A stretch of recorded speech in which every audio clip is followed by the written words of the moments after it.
Alrighty. Well, first off, welcome everybody to Super Smash School. I first want to thank all y'all for coming out. I actually didn't expect this many people, to be honest. But I know this is kind of an oddball panel to have at BronyCon, but I promise you I'll try to make it worth your time. So what I want to do is I'm going to talk a good little bit about fighting game strategy, talk about how you can improve in Smash Brothers. And as you can see up front, I actually have a setup. The idea is that at the end of this, I'm going to be taking some audience battles between you guys in the audience, so that way you guys can try to incorporate what we talk about here. So that being said, so first off, who am I? Why should you listen to a schlub that looks like he's one neckbeard away from a meme? So anyway, my name is Offbeat. I go by TCS Offbeat in the Smash Brothers scene. I've been competing for about 3 years since 3DS Smash came out. I also have been following the scene relatively consistently for about 5 years. I'm considered a top 15 player in the Middle Tennessee region as of right now. I main Yoshi and me Gunner. I stream on the regular. I am in charge of a group called Team Charge Shot, as you can see, nice jerseys. I also run and stream all the major events that happen in the Middle Tennessee region out of Team Charge Shot's Twitch page. On top of that, Team Charge Shot is an organization and team manager. I sponsor out a couple players. Yeah, I've been in Smash a good little bit, and if you don't want to take my word for it, or if you think I'm still a scrub, I've actually kind of backed up of my information with the top players in the Tennessee region, as well as a few players like Sam and Supergirl Kellis, who I've had the privilege of talking to. So, just to give you guys a general idea of the rule set that is used in the competitive scene, and also to give you an idea of where my experience lies, it's in Smash 4. We're going to be talking solely about Smash 4, though a lot of the ideas that we talk about will be useful in Melee or Brawl or fighting games in general. But Smash 4, we do best of 3, with grand finals being best of 5. 2 stocks, 6 minutes, no items. Timeouts would be considered by stock and by percent if it's tied. As you can see, we have a legal stage list, not because we don't like those other stages, they're awesome, but these stages have provided a good competitive equalness, I guess you could say. So, first off, let's take care of just some basic stuff that you can do to improve. First off, play more. Smash is, above all, a skill. The more you work on it, the more you play, the better you get. So if you really want to improve, pick the game up, play more with people. In person is my preferred way to practice. However, there's plenty of online sources that you can go to. For Glory, as odd as that place is actually a very good place to get some practice with random people across the world. Smashladder.com is a little bit more of a reliable place to go to if you're looking for like-minded people who want to compete and get better. You can also go online to Facebook. It's kind of a mixed bag, but if you want to go online and look on Facebook for groups, there are pretty much a lot of them. You can search your state and Smash and you'll probably find something.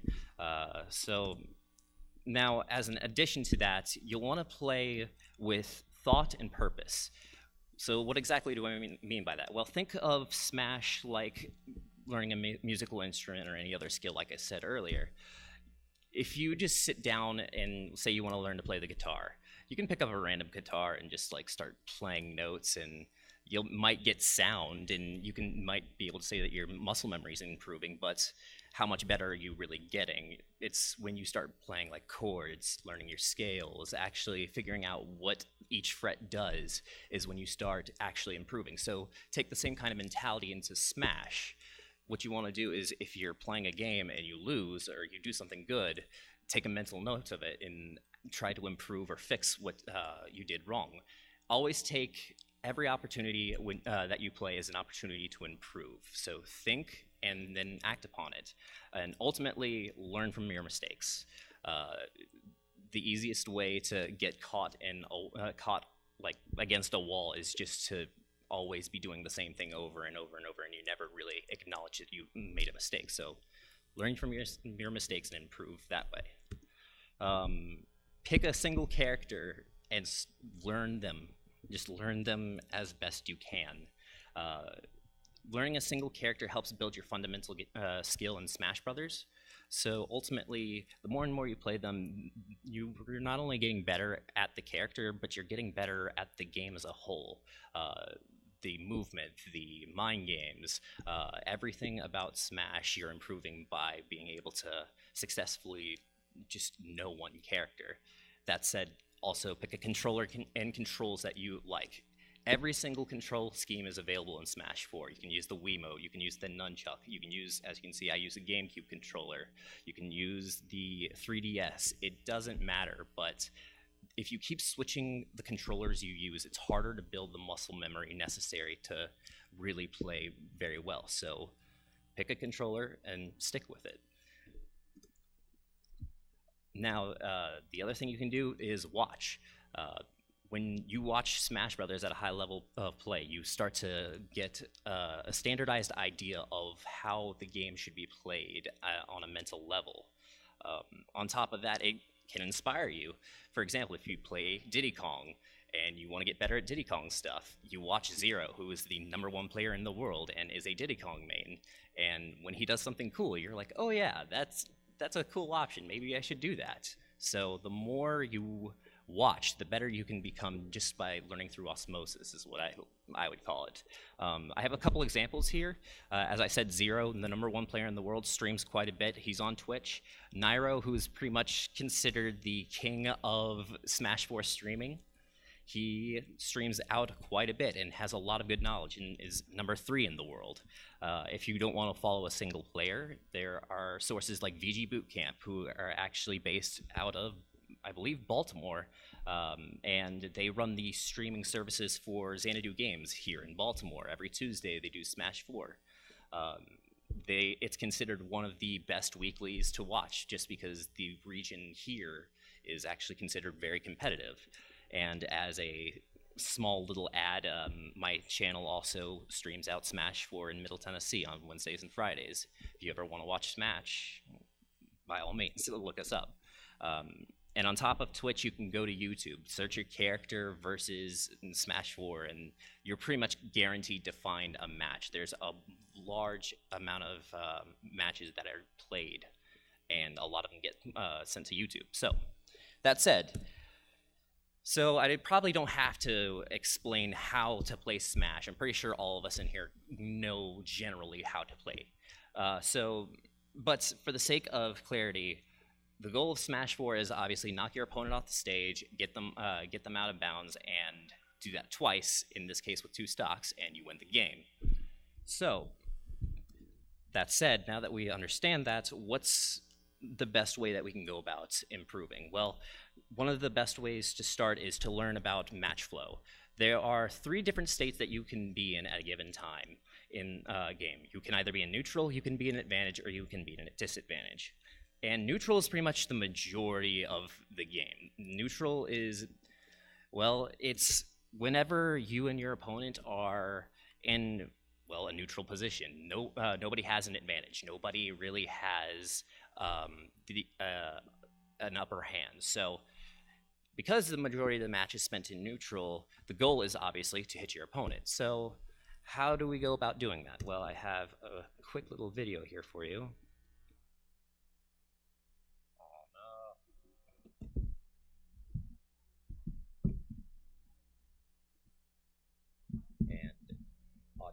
For some reason. The positioning in which both players have approximate even stage control, vying to convert their advantages into an edge guard. At top level play, the neutral game is an exchange of high level baits where the slightest micro movement or overextension can lead to the loss in neutral, or in some cases, the stock. When one decides to commit to an approach, they have either recognized an opening in the opposition's defense, or they have been baited. The way the shield functions is what makes the neutral position neutral. When one player loses access to their shield abilities, or the ability to retaliate from shield, advantages start to occur. In a game like Smash, applying pressure is vital. Landing pokes on shields that cannot be punished is considered an advantage. Any way the opponent attempts to attack or defend begins and ends with considering the shield. What makes the game mentally intensive is that because grabbing fundamentally beats shields, it creates a complicated rock, paper, scissors dynamics. By nature, shielding is trumped by grabbing, while grabbing is beaten by attacking, and attacking is beaten by shielding. One should always approach in anticipation to an opponent's zoning options. This is the nature of making reads. Alrighty. Oh wow, sorry about that. So the biggest takeaway that I want to bring up from that video is Smash, and pretty much every fighting game in general, follows a rock, paper, scissors dynamic. As you can see here, shielding beats attacks, attacks beats grabs, grabs beats shield. This is, at its essence, the idea of neutral. So now that you have this triangle of neutral, as we call it, how do you incorporate it? How does this help you get better at Smash? Well, me personally, I find to get the most out of this triangle, I follow three steps, and it gets difficult to do at a fast pace, but the more you think of these steps, the easier they become. So, what are these 3 steps? They are observe, react, follow up. Observation, obviously, starts with observing what your opponent does. Watch what they're doing. Do you notice if they're spamming a move or basically just mashing buttons? Do they like to grab? Do they like to shield? As a result, you start to learn more and more about your opponent, and you can figure out how to best beat them. Reaction. Think of the triangle. Now that you know what they're doing, what's the best way to counter it? And as a side note to reaction, it's basically a game of punishing when your opponent makes a mistake.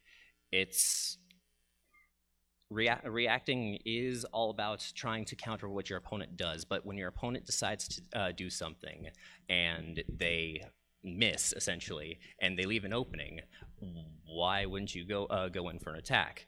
Ultimately, you want to react fast and efficiently to punish your opponent, mostly because it's obviously you get damage, you get more percent on them, but on top of that, it's partially a mental game where if they throw out a move and you don't punish it, well, now that means they aren't respecting that you have the ability to punish them. Now, after you've reacted and you've punished them, you follow up. This is basically where advantage starts to come into play. You want to make the most out of your reactions and actually try to tack on as much damage as you can, mostly because you want to make them fear what you do after you punish them. It's again a mental game where if you punish your opponent and you rack up a lot of damage, they're going to think twice before they make that same decision again. It can make them scared. It can make them try something that's again unsafe. So make the most out of your follow-ups. So here I've got a little bit of an example of observe, react, follow up. So as you can see here, you see the Yoshi is observing, and he sees that Donkey Kong is in shield. As a reaction, he decides to go with his neutral B, which is the egg lay move. And as you can see here, he follows up with an egg toss into F air into up air. He made the most out of the follow-up, and now it's going to make Donkey Kong question whether or not he wants to consider shielding when Yoshi is in that position. Now, while observe, react, and follow up is very useful in its own way, we can't just be sitting around waiting for your opponent to make a mistake. Sometimes it can turn into a situation where both players are waiting for your opponent to make a mistake. And obviously, if we did that, then nobody would do anything. So if you have to play aggressively, obviously the best way to approach is to use observe, react, follow up. But you want to attack with safe options. Now, what do I mean by safe options? Basically, every action in this game has a consequence. There is no such thing as a free move. When you use a move, it has startup frames, active frames, and cooldown frames. And you want to choose your attacks based on the startup and cooldown. If a move takes a long time to come out, then obviously it's not very effective because you can get punished. If it lags a lot, then you'll get punished. So you want to pick an option that's relatively fast and will not leave you open for punish. That said, some characters don't really work like that. They don't have very fast options. So in that case, you'll want to think about spacing. Spacing is essentially the idea of you placing yourself as far away from your opponent while still throwing a hitbox towards them. If you're familiar with Smash mechanics, you'll know that Marth has a tip which does more damage, and the rest of the blade which does, well, less damage. Spacing basically comes down to how accurate are you with landing a tipper attack. So think of your moves, think of what your character's range is, and place yourself far enough away so that way you don't get punished. Now, here's an example of approach done right and wrong. Also, the combo was really cool, so I wanted to keep it in there. So the Sheik obviously is in the advantage, is punishing Robin for one mistake. The Robin, as you can see, is jumping around and decides to approach with an aerial. In response, the Sheik sees that he's jumping around and trying to fall on him, so she ducks down, and as a result, gets a 0 to death. Also, this is a good example of Sheik using safe options to maximize her punishes. She starts that combo with her forward tilt move, which is relatively safe range, and if it were to happen to be shielded, she can run away and avoid getting punished herself. So that's kind of the general idea of neutral. There's a lot more that goes into neutral that you could really talk about. I could probably spend about 3 hours talking about neutral in general. It is the 80% of the game for the most part. But that said, I'm sure that none of us want to sit here for 3 hours talking about neutral, so we're going to move on to advantage and disadvantage, the other part of the game. So advantage and disadvantage is exactly what you think. It is when either you have gained the advantage by attacking your opponent, you can combo them, you can get them off stage and potentially take their life, or you've been hit and now you have to find a way to get back into neutral position. Both of these situations are, well, obviously they're the capstone of whatever happens in neutral. You either gain an advantage or a disadvantage. So how do you best capitalize on advantage, or how do you best get out of disadvantage? Well, unfortunately, that's one thing about Smash that makes it relatively unique from fighting games. Smash is a game of situations and how you react to them. It isn't just a fixed stage. There could be platforms. Your opponent could take more knockback. Your opponent could be light or heavy. It makes things very dynamic compared to traditional fighting games where you basically are both on a flat stage and you're just beating a life bar down. So advantage and disadvantage is very character specific. The best advice that you can get for advantage and disadvantage is to start learning what your opponent's moves are, what they are capable of, what are their options, and how you can best counteract them. On top of that, you'll want to be able to realize again, the habits through observing, reacting, and following up. But there is a couple things in both advantage and disadvantage that are pretty broad topics. So what I want to talk about for advantage is edge guarding. Edge guarding, I'm pretty sure, is a relatively familiar term. Edge guarding is the act of trying to keep your opponent from returning to the stage. Edge guarding is extremely key to ending stocks in Smash because it could lead to you taking a life way before they're at percent to kill. You could kill somebody at 20% or like even at 0% if you just knock them off the stage and push them away. So how do you best start with edge guarding? Well, I actually have another video for that.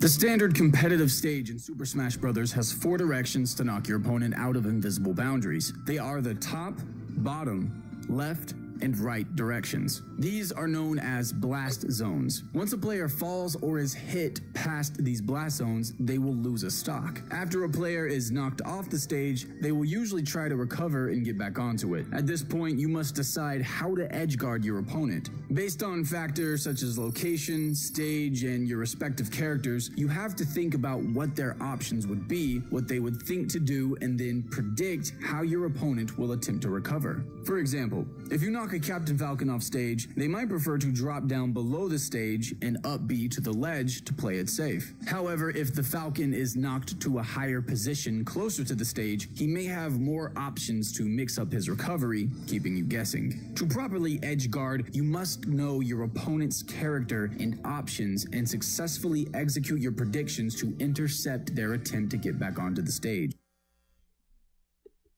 So, like I said, it's a lot of knowing what your opponent has and being able to counter what they do.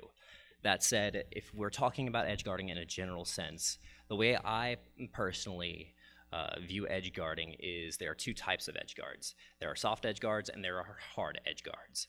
So, what is soft edge guarding? So, soft edge guarding is basically the act of trying to keep your opponent off the stage without putting yourself in too much risk. You can probably jump up above the stage, you could be right next to the stage, or keep yourself on the stage. As you can see here, a great example of soft edge guarding is Mario using the cape to keep the opponent from coming to the stage, using the flood to push them away, and then the cape again to keep them from grabbing ledge.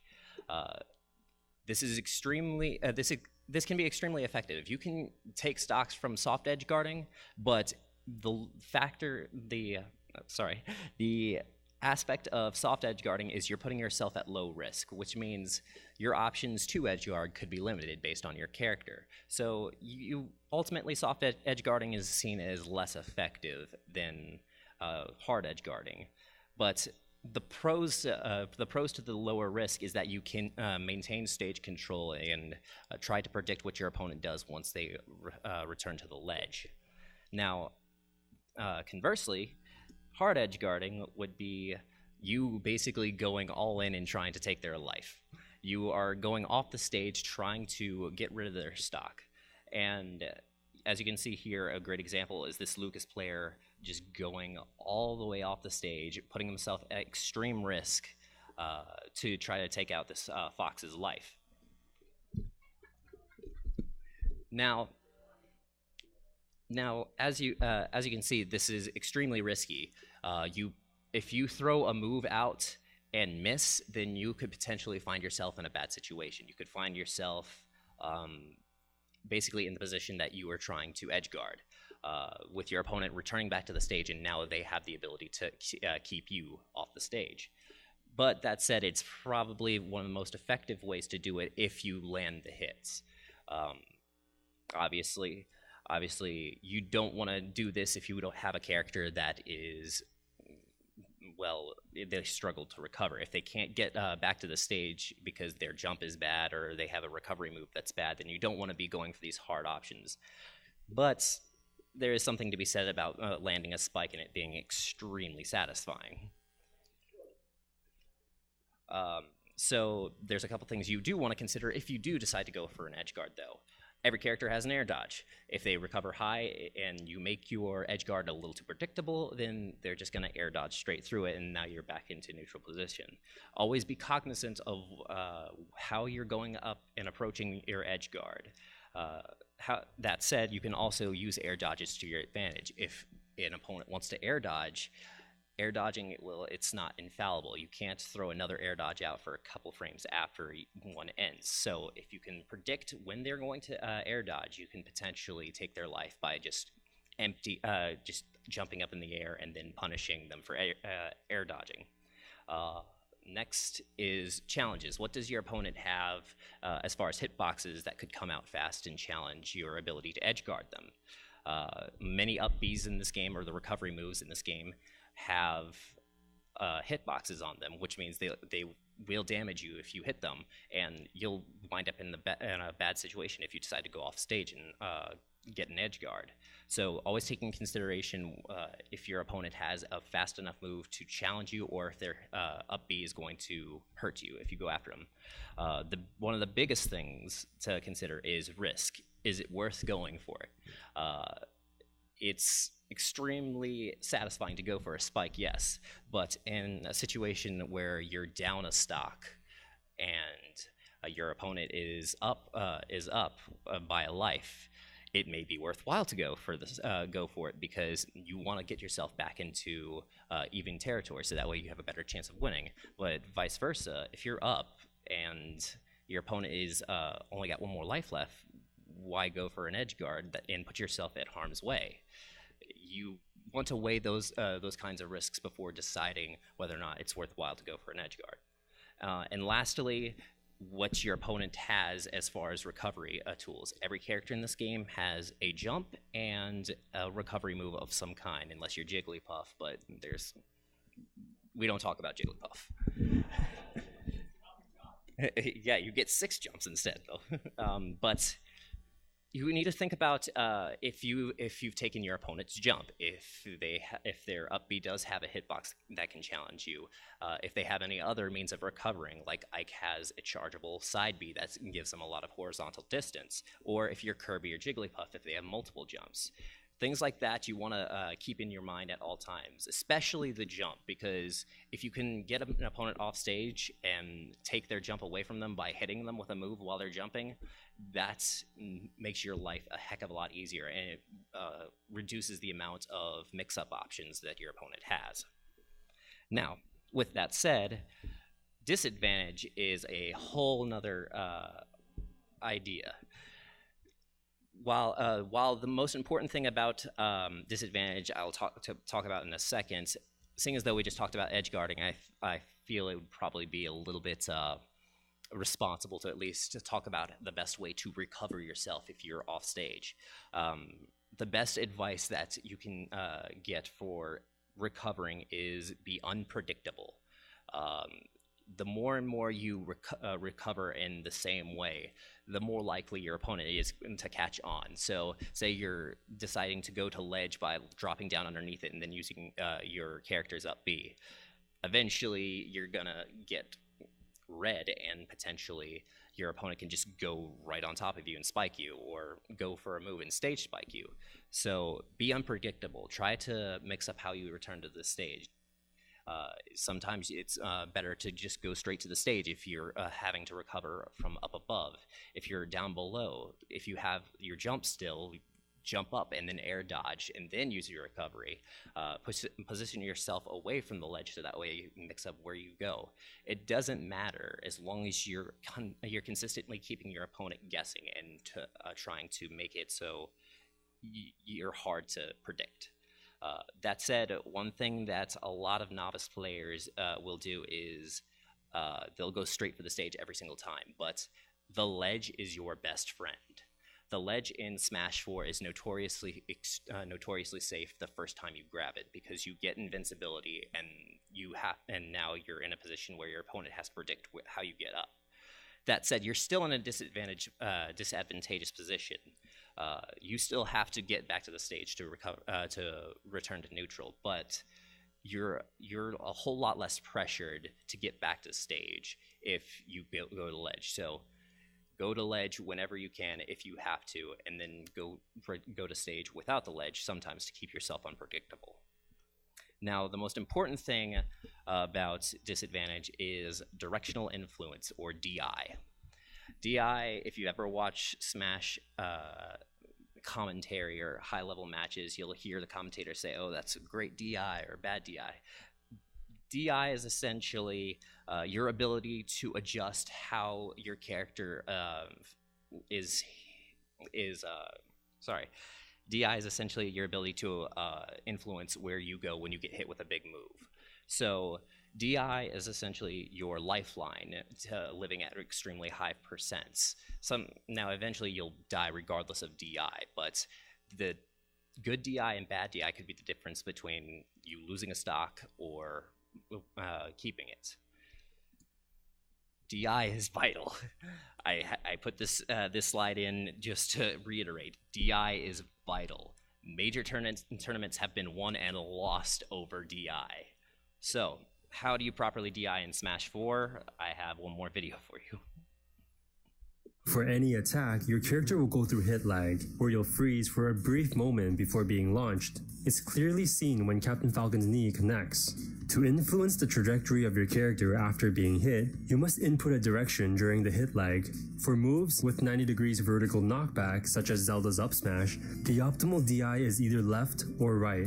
As you can see here, with no DI, Mario will live until 111%, with DI, 114%. This method of DI where vertical launching attacks is the same as what we experienced in some of the past titles. However, once we introduce some horizontal knockback into the picture, it's a different story.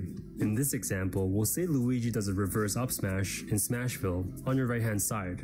As you can see, with no DI, Mario will live until 126%. By holding your control stick towards the bottom right corner, you'll survive until 146%, which is a whole 20% more. In Melee and Brawl, you would usually hold your control stick perpendicular to the knockback angle and towards the upper corners in order to survive longer. But thanks to the lingering properties of vectoring, that isn't the case anymore whenever there's horizontal knockback involved. It's also clear to see with Luigi's forward smash, which launches the opponent at about a 45-degree angle. Mario will survive until 89% with no DI, and survive until 109% with DI 90 degrees towards the stage.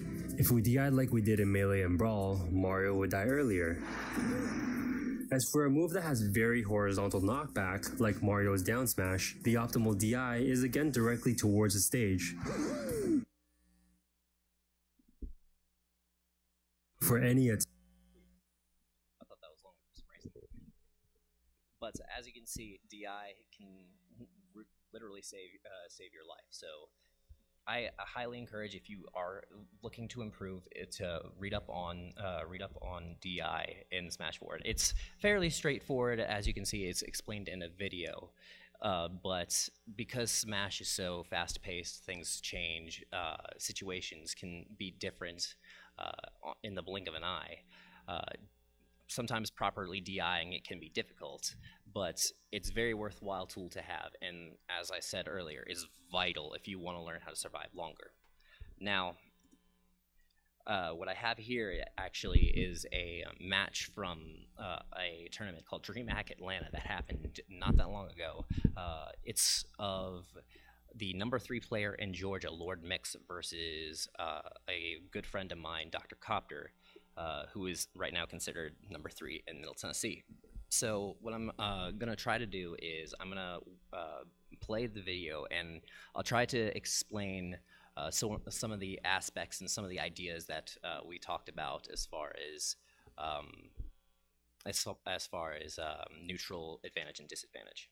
So this is going to be a Bowser versus Greninja game. Bowser is considered very much a grappler in Smash 4, whereas Greninja is a very tricky mix-up heavy character. So what you'll see a lot of the time is Greninja trying to keep himself mobile, trying to keep himself very unpredictable, so that way he can keep his opponent guessing.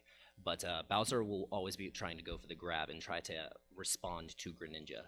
As you can see, already trying to go for these raw grabs, Bowser is getting punished for it.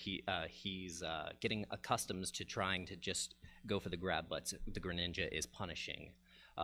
As you can see here, a good example of spacing from a Greninja is that he's throwing out his forward aerial move, which is that little water blade right there, in the neutral to try to keep his opponent from doing an unsafe approach option. You can see also that the Greninja has been hopping around trying to keep himself, as I said, unpredictable. And right there is an example of why you should not spam the air dodge, just because it is very reactable if you decide to air dodge, and ended up taking Bowser's stock. Now, here you can see him up close and personal with him using his Nair, which is his neutral aerial, to try starting up something. And again, they're both still throwing stuff out. And right there was an example of overcommitting, where the Greninja was trying to dash attack to try to get some sort of advantage on Bowser, but winds up getting grabbed and loses a stock because of it. So now, back into neutral, you see them both trying out a few different options, getting advantage whenever they can. And again, he's still going for these dash attacks, but because Lord Mix is not punishing appropriately anymore, he's going for those options a little bit better. And on top of that, instead of just dash attacking, the Greninja is now going for down tilt, which is just as good a startup option, but is less mobile and just a different option entirely, which makes it harder to predict, which makes him a more volatile opponent. Right here, getting punished again for the dash attack, but not really getting much. right there is an example of safe edge guarding, as I mentioned earlier, where he's using the fire breath just to keep him away. It doesn't really take the stock, but keeps Greninja having to guess. And right there, again, going for a raw grab, getting down tilted, and then getting up smashed, thus losing the game. So what's the takeaway of all this? Well, the biggest things is learn the flow of the match, neutral, advantage, disadvantage. React, observe, follow up. Those are the steps that you want to do. Watch your opponent, figure out what they're doing, and then respond accordingly. In advantage and disadvantage, edge guard your opponent. Go for it. One thing that a lot of novice players will fall victim to is they won't go for edge guards. They'll sometimes just let the opponent come back to the stage. But as we stated at the beginning, the goal of Smash is to get your opponent off the stage and take their life by making sure they're hit out of the blast zones. Stop them from coming back. Go for those edge guards. And disadvantage. Try to figure out the best possible way to DI. Try to survive as long as you can by being unpredictable off the ledge. So that is a general primer on competitive strategy in Smash 4. It's not too in-depth. There's a whole lot more I could go into, like character archetyping, matchups, but we'd be here forever, and I know some people do want to play some Smash. That said, I'm going to switch the HDMI over there. If anybody has any questions that they would like to ask, I'm wondering, can we get a wireless mic up here, actually?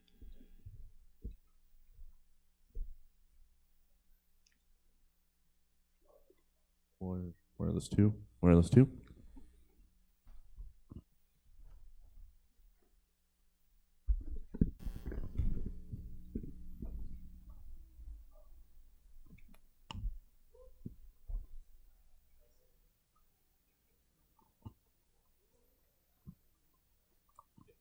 So if you have a question, go ahead and just raise your hand. What do you think about Jigglypuff?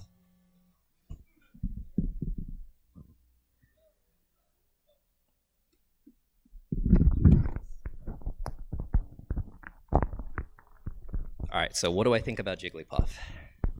Well, I do agree with consensus in the community that she is the worst character in the game, but one thing I admire Smash 4 for is that every character has this weird thing about them that makes them okay. Jigglypuff, while it is awful in most scenarios, if she gets you off stage and disadvantage, she can take it. She can take a lot of early stocks from you if you do not have recovery. So yeah, she's the worst character in the game, but don't underestimate her. Don't automatically assume you're gonna beat her. Oh, can you hear me? Yeah. I was wondering, later on, like, do you plan on teaching us, like, how, like, some characters can react to certain specific characters or something? So, I do always want to try to help and teach as best I can, but the fact of the matter is I'm only allotted an hour, and fun fact, I actually am a staff member here as well. Not necessarily. One thing that I do value in Smash 4 is having character knowledge. So I do try to learn as much as I can about every single character, and I have a general idea. Like I said, I've been playing this game for about 3 years. I know what all the characters can do, what they're capable of, and how best to really take advantage of their tools. So I can teach as best I can, but obviously I don't have as much time. That's part of the reason why I want to get people up here and playing some, so that way I can kind of give an idea of what's what. Yes. I'm gonna take, let's say, 4 more questions, and we'll move into actual playing. Yeah, so competitive mode, you can switch characters between matches if you lose. So how many characters would you recommend having, like in your opponent as mains, and like how similar they should be or how different they should be in your opinion? So I'm assuming everybody heard that question. How many characters that you would consider keeping as mains for competitive purposes? Me personally, I keep Yoshi and Me Gunner as my main two characters, and then I hold on to a Pocket Fox, which I'll pull out sometimes. Now, that said, especially if you're just starting into the competitive scene, don't go more than one character. You need to consistently improve your skill and your fundamental skill by learning one single character. But as your skills improve and as your knowledge of the game improves, definitely consider at least picking a secondary to cover matchups that are considered bad.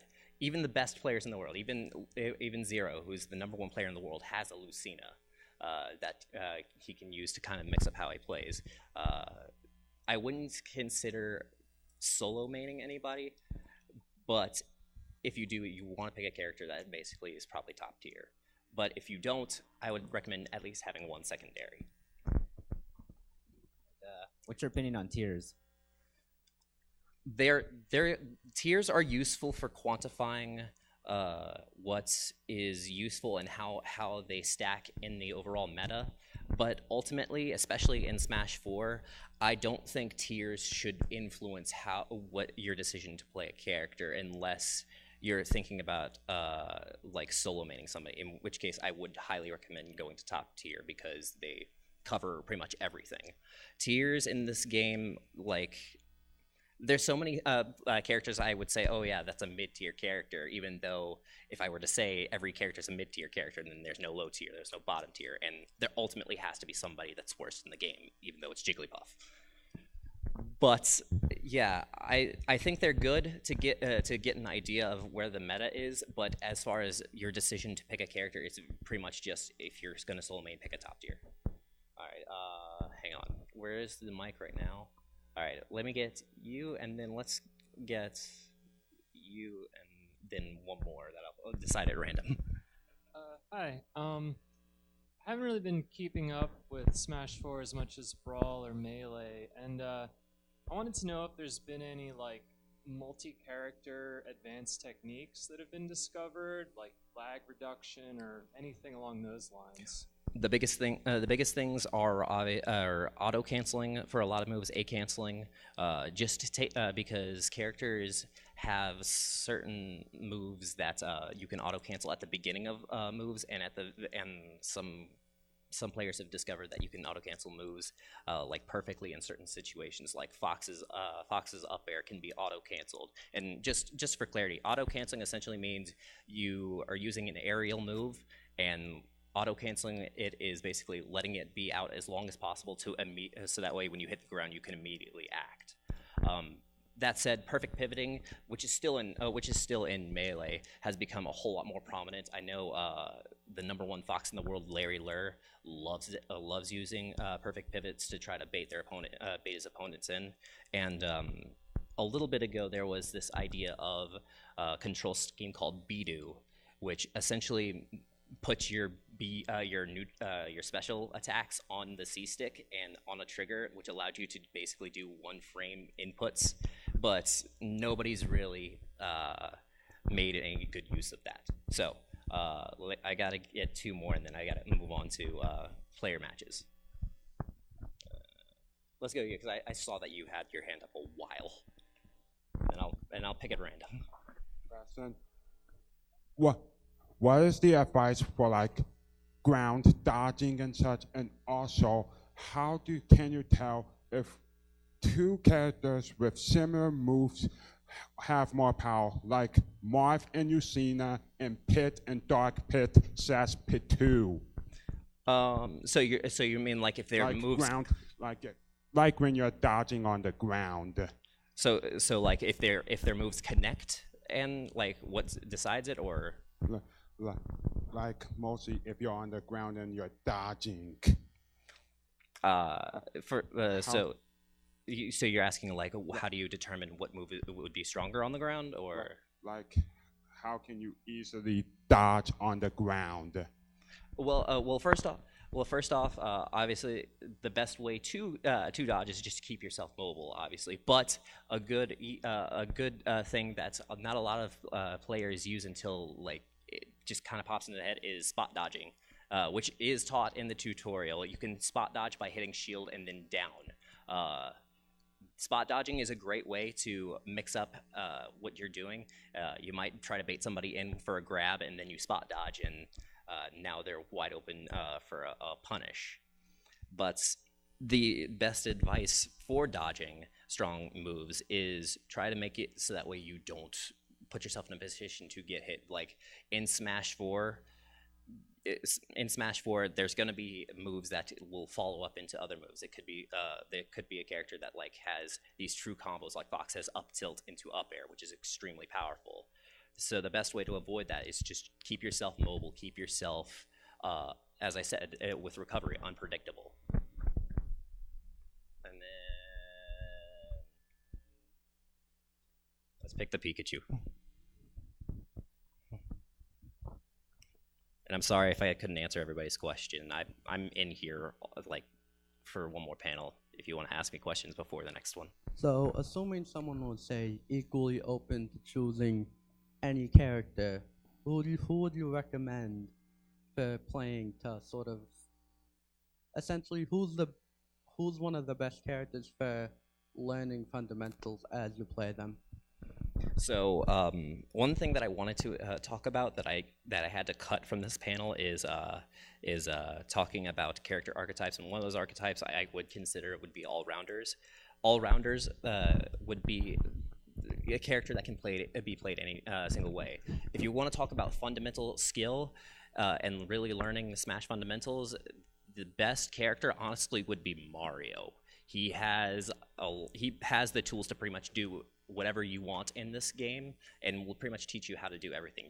He'll teach you spacing with back air. He'll teach you combos with up air strings. He can teach you baiting and punishing with his grab game. He can teach you how to properly edge guard because he has Flood and Spike. He has the ability to play campy with his fireballs and Flood. He can be played a multitude of different ways, but the downside is with Mario, even though he's considered top 10 in the game for the most part, is that he's he's got stubby legs and it can be spaced out, and on top of that, it's just hard to go extremely far without just cheesing your opponent.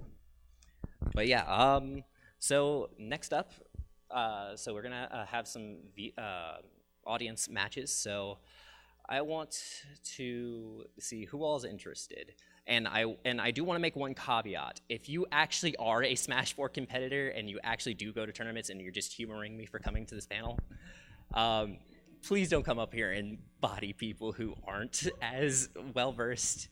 I want to give everybody the best chance that I can to play. So let's go.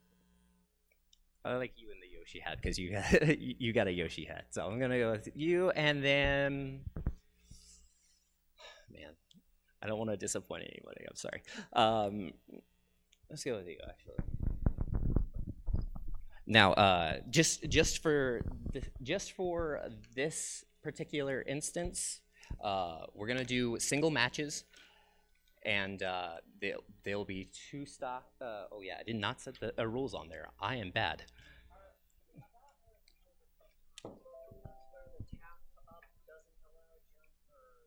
Yeah, you can adjust controls. Which one has the controls where?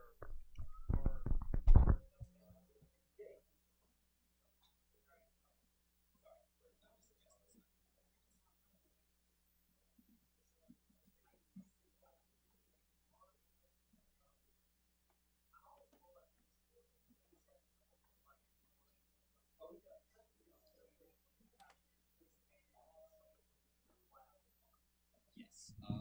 Yeah, exactly. So it's very dependent. Exactly. It's going to be how different it can be. The other side of it is.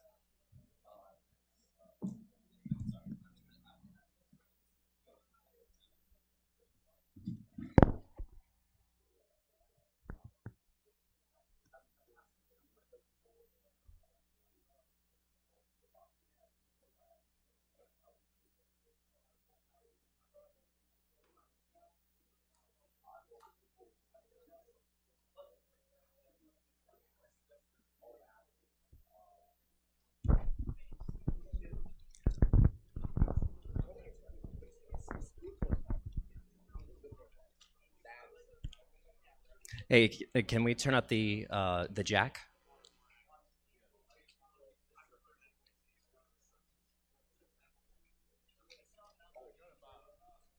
Is it in?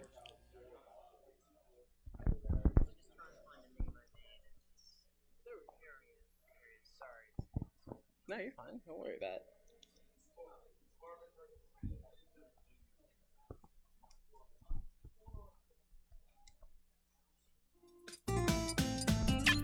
And we have sound.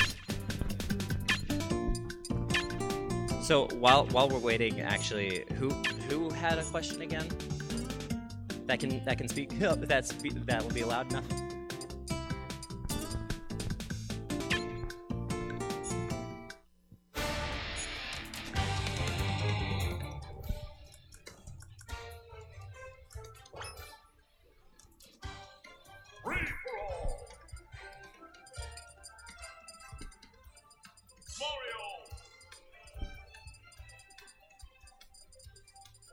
Hey, can you just yell it or? Oh,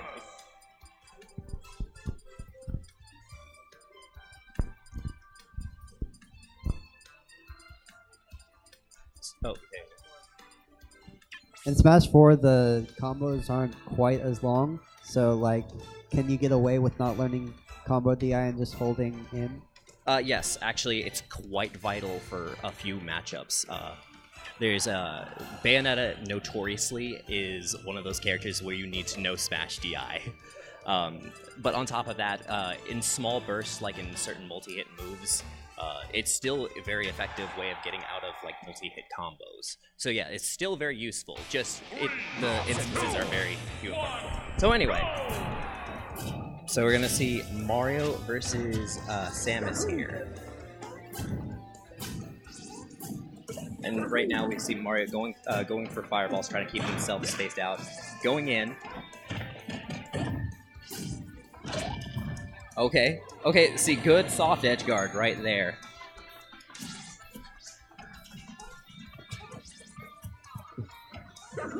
Oh yeah, it's on 2 minutes, I'll stop. Whoops. Yeah, I was gonna say it, pretty sure. Okay, good grab.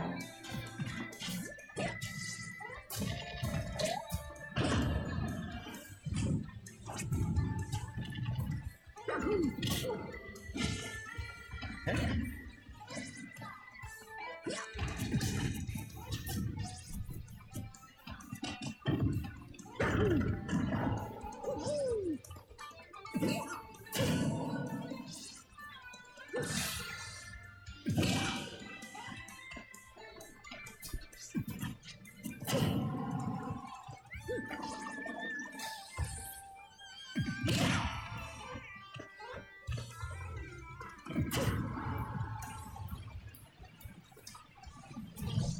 Yeah, we'll switch it. We'll switch it to stocks here in a minute.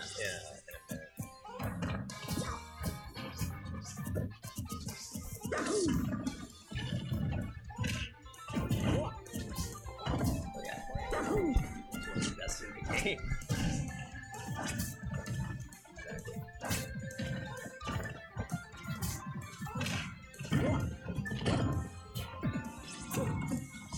Nah, 5, 4, 3, 2,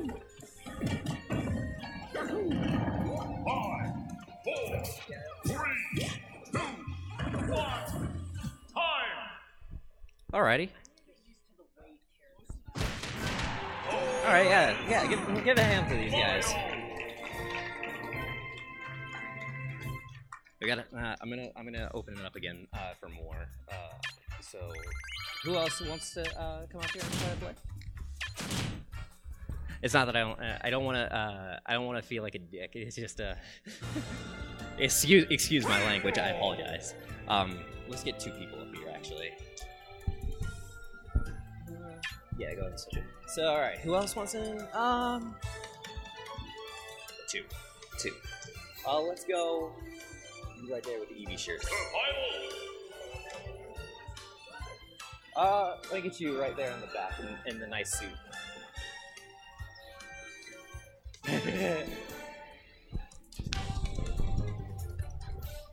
Alrighty, y'all. Yo, let me get him on here. here, actually. Oh. Hey.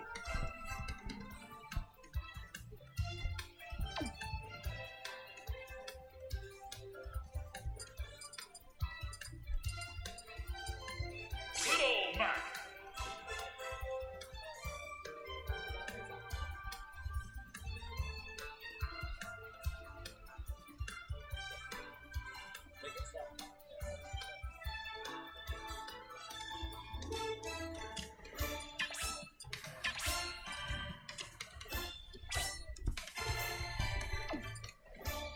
Little Mac. Get my guy, go. He said it was because but okay, so right now it's on just neutral controls. So did you just turn tap jump off? Did you just turn tap jump off? Okay, so yeah, just keep that name.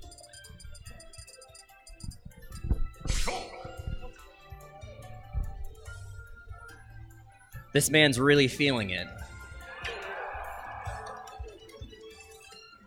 Now it's showtime. Really feeling it.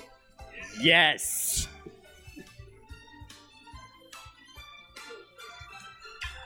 Alrighty, guys, give it up for these guys. They're playing Little Mac and Shulk. They deserve applause.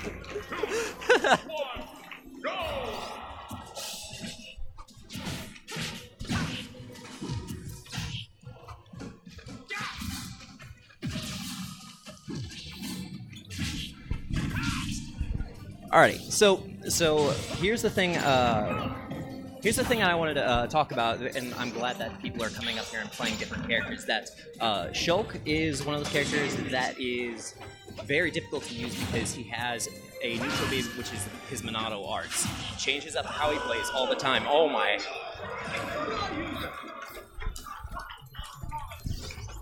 Dang it, I missed the hype, didn't I? I don't even care if this man just soft spiked a Little Mac Shulk off the stage. That's hype. But yeah, Little Mac. Oh no!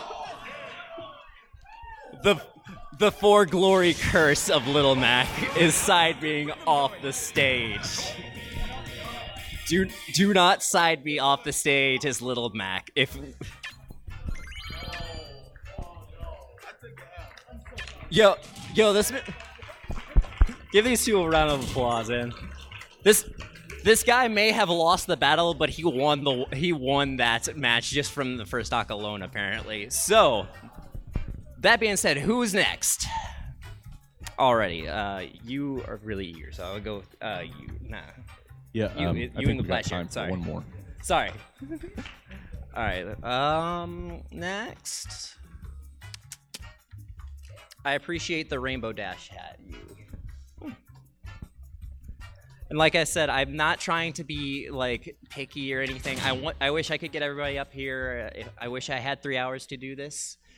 Trust me, I could do this all day, but yeah. But I promise I'm trying to get as many people as I can. Oh, controls. But if I may ask, how do you guys like the panel? How do you like this? Thank you. Yeah, I don't know if you noticed, but I was nervous as heck. I've never done a panel before. This is the first time I've done a panel at RonyCon, so hopefully I'll be back next year.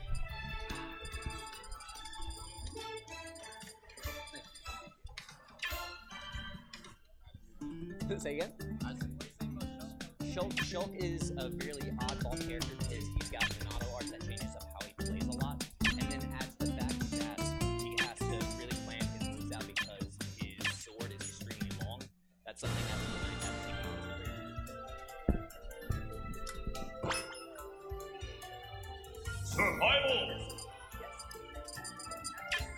into Greninja.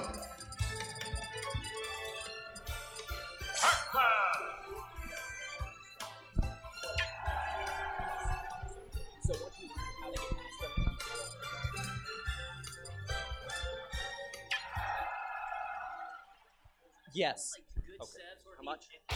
3, 2, 1, go! Alrighty, guys.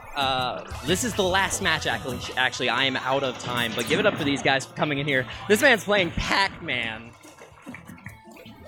and Greninja, which is going to be really interesting. Greninja, as I said, is a very, very mix-up based character. He's going to be really reliant on being mobile, being unpredictable, whereas Pac-Man is always going to want to be using the fruit and the hydrant to keep his opponents at bay.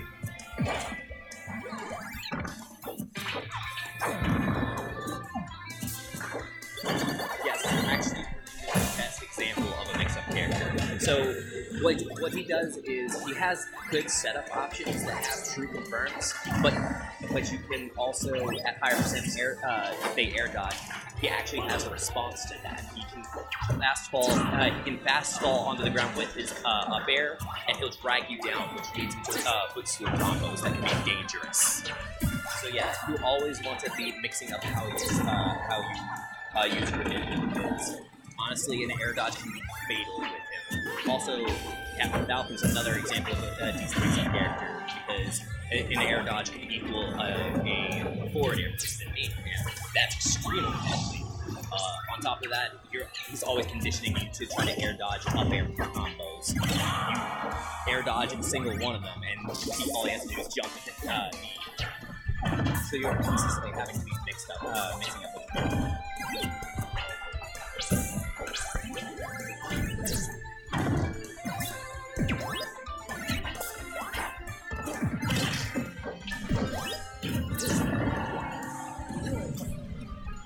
Alrighty. Okay, so Pac-Man's losing the first stock. Okay. Oh man, but answering right back. This game just got even. It is really intense. Alrighty. Very good. You see a really smart reaction from Pac-Man is to use the Nair out of shield. It's a mobile move that is actually halfway decent when you use it. Both these guys showing really good stuff right now. And one thing to take into consideration when you're playing against a Pac-Man is to find a way to deal with this hydrant. The hydrant is an extremely deadly tool that can be used against you. Oh boy, we got custom combos. Oh, very good Shadow Snake, which is a side B move that really makes you unpredictable on how to really counteract it. Oh. Now that said, that was a very risky option going for that counter right there. Counter, just like air dodging, is not infallible in this game. You can punish it. Oh, very good use of that bell. Very good stuff. Alrighty, guys. Alrighty. That is it for my panel. I hope you enjoyed it. I tried really hard to make it as informative as possible. Thank you all so much for coming out. I really appreciate it.